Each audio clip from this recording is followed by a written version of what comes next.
History of reading मतलब पढ़ने का इतिहास। वाह क्या शब्द है।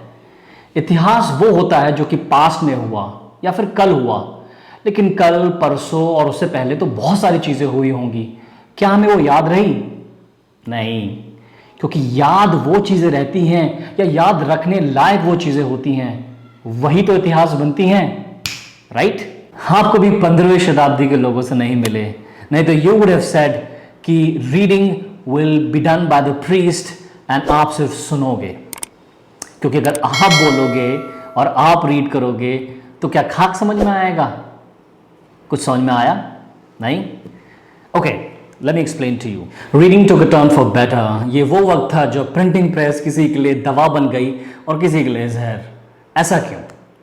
In the last video, I explained to you that printing press did something that was never done before. अगर आपको इस वीडियो के बारे में ज़्यादा जानना है तो please click on the link on the top right hand corner of your screen to know more. Changes are never welcome. Books बहुत सारी प्रिंट हुई और पढ़ी भी गई, लेकिन कुछ जगह पर गुरु शिष्य प्रथा चलती आ रही थी, जो मैंने लास्ट वीडियो में एक्सप्लेन किया है। Please check it out. जहाँ जहाँ बुक्स प्रिंट हुई, प्रिंटेड वन ऑफ कोर्स, वहाँ लोगों ने बहुत इंजॉय करके पढ़ा, अकेले में पढ़ा, and religious books were popular at that time and Bible was the most popular of them all. अब आप मुझसे पूछेंगे कि क्या नॉवेल्स पढ़ी जाती थी? नो, नॉवल पढ़ना अभी भी एक सपने की तरह था। ये ऐसे ही हुआ कि अगर आपकी दूर की बुआ को फ़ोन आता है और आप कहते हैं उनसे, बुआ मैं स्पेस ट्रैवल के लिए जा रहा हूँ, तो बुआ कहेंगी, हैं कहाँ जा रहा है? स्पेस ट्रैवल आज की जनरेशन के लिए सपना है, लेकिन by the end of the century I think space travel will be a possibility. इसी तरीके से 15वीं शताब्दी में सबसे बड़ा सपना देखा एल्डस मैनेटस ने, जो कि इटालियन पब्लिशर थे, and he wanted to produce a series of books that were compact, handy, cheap and above all scholarly. उन्होंने बहुत बड़ा इनोवेशन किया and he came out with the world's first pocketbook. They can be called the ancestor of today's paperback. ये Aldous मैनेटस ही थे जिनकी printing press में italics जो font हम आप पढ़ते हैं वो पहली बार invent. Now imagine this. In those times, most of the books were printed in Latin, which was a scholarly language. और उन बुक्स को पढ़ने के लिए you needed dictionary and grammar book so that you could understand them. Aldus Manutius ने जो book निकाली वो मनोरंजन, एंटरटेनमेंट की बहुत सक्सेसफुल सीरीज बनी। एक जनरेशन तो इन बुक्स को पढ़ के ही बढ़ी हुई। He was truly a great publisher. After Aldus Manutius great phenomenal famous successful book series, western Europe के लोगों ने लोकल लैंग्वेज में पढ़ना शुरू कर दिया और लैटिन को छोड़कर लोकल लैंग्वेजेस भी पॉपुलर होने लग गई। Printers understood this change in attitude and started printing books in local language. By now, book was just not a means or tool for communication, but also a tool to access knowledge. आपको बता दूं कि इससे पहले in the last video I explained to you that parchment and papyrus scrolls were one copy manuscript. एक बंदा लिखता था and it was read by just one person who bought that manuscript. But after books started getting printed, वो बहुत सारी copies हुआ करती थी. But there were some people who continued the tradition of revering books. बुकों की पूजा की जाती थी. Dutch humanist Erasmus of Rotterdam books पढ़ने से पहले उसे चूमते थे, और कुछ लोग बुक्स पढ़ने के लिए अपने बेस्ट कपड़े, सबसे बढ़िया कपड़े पहनकर बुक्स पढ़ते थे। कुछ इलिटरेट लोगों ने प्रिंटेड बुक्स के खिलाफ एक मुहिम जारी करी। They did not want these books to be read and they said then when our forefathers, हमारे पूर्वज, did not require books in school, why should we? So they wanted to burn these books down along with the supporters.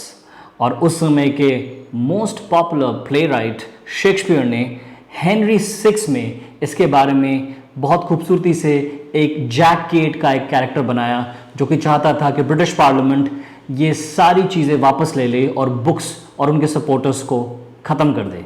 He himself wanted to hang these people. 1502 Spain के राजा ने ये फरमान जारी किया कि no book can be published without his royal authorization.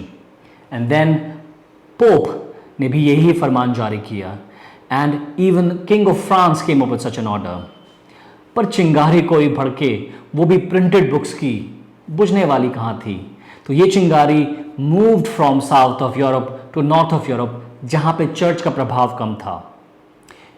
और यही देश आखिर में प्रभावशाली बने, क्योंकि जहाँ बुक्स है वहाँ नॉलेज है, और जहाँ नॉलेज है वहीं तो इंडस्ट्रियल रेवोल्यूशन हुआ, और जहाँ इंडस्ट्रियल रेवोल्यूशन हुआ वो देश आज भी रिच एंड पॉपुलर हैं.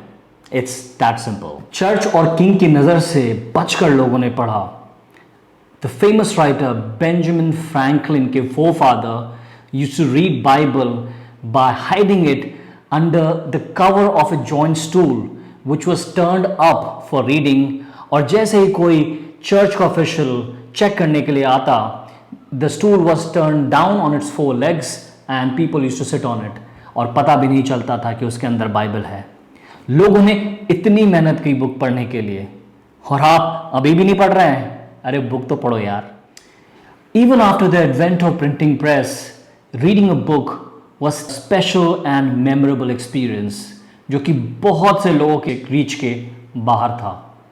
Only the rich people, the clergy, the doctors, nobles और important लोग ही बुक्स पढ़ पाते थे.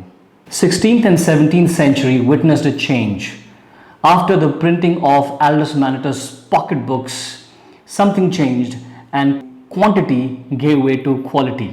मतलब अब क्या ज़्यादा से ज़्यादा छपे और ज़्यादा से ज़्यादा चले, मार्केट डिसाइड करता था, क्योंकि पब्लिशर को प्रॉफिट कमाना था. And for the first time paperbacks books came into existence along with leather bound books. Elsewhere in the world, like Russia, the written word took time to get its real due, real importance. Local Russian literature को popular होने में बहुत time लग गया, क्योंकि वहाँ के लोग अभी भी लैटिन में ही पढ़ते थे. And again these people were rich people. Local literature became popular with writers like Gogol, Chekhov, Pushkin, Dostoevsky. लेकिन ये सब 18वीं शताब्दी के राइटर्स थे. बहुत देर कर दी हुजूर आते आते. But the Jews were accepting the tradition of reading and printed books from the time it began. They were the first one to set shops in Germany where printed press first started, and they printed everything except religious books which they considered sacred. धीरे धीरे local language ने Latin के इस वर्चस्व पे धावा बोला, और the monopoly of Latin was broken. और 18वीं शताब्दी के आते आते after the 18th century Latin ऐसे गायब हुई जैसे गधे के सिर से सींग. And everything was printed in the local language, which meant that German read German books and French read French books and English read English books.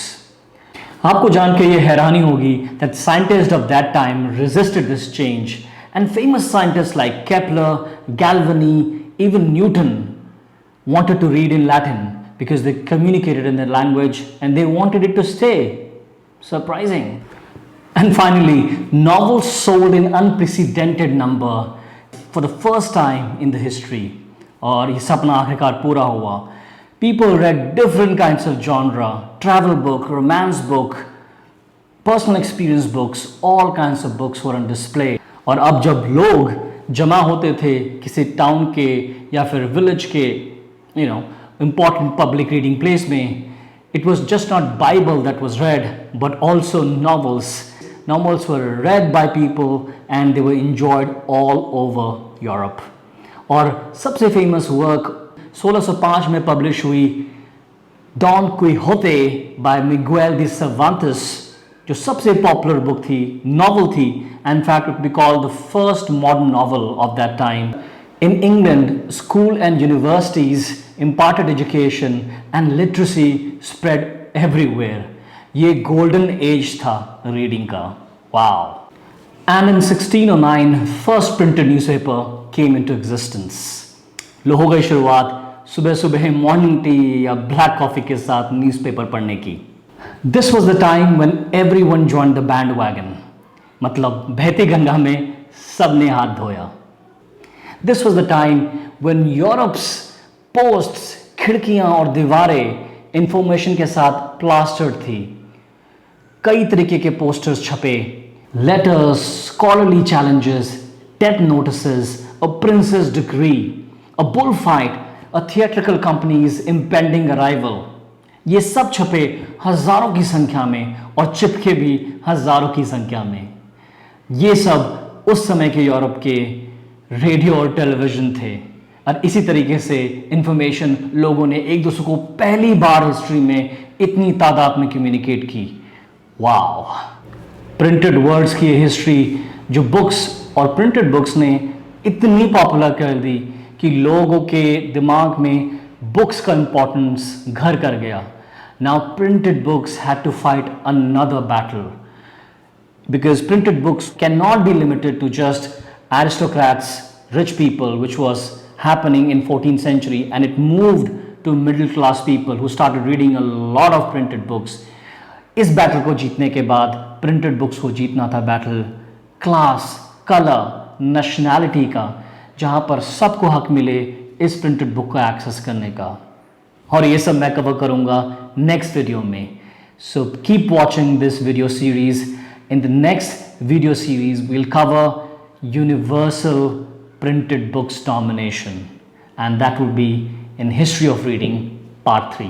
इस History of Reading के महासागर में जो डुबकी दूसरी बार मैंने लगाई है, क्या आपको इंटरेस्टिंग लगी? बहुत सारे पर्ल्स और मोती बाहर निकल चुके हैं और अभी भी कुछ निकलने बाकी हैं। So keep watching and keep looking out for information about History of Reading, and make sure that you watch the third part, which will come out soon in next week probably. Keep watching and liking. Thank you so much.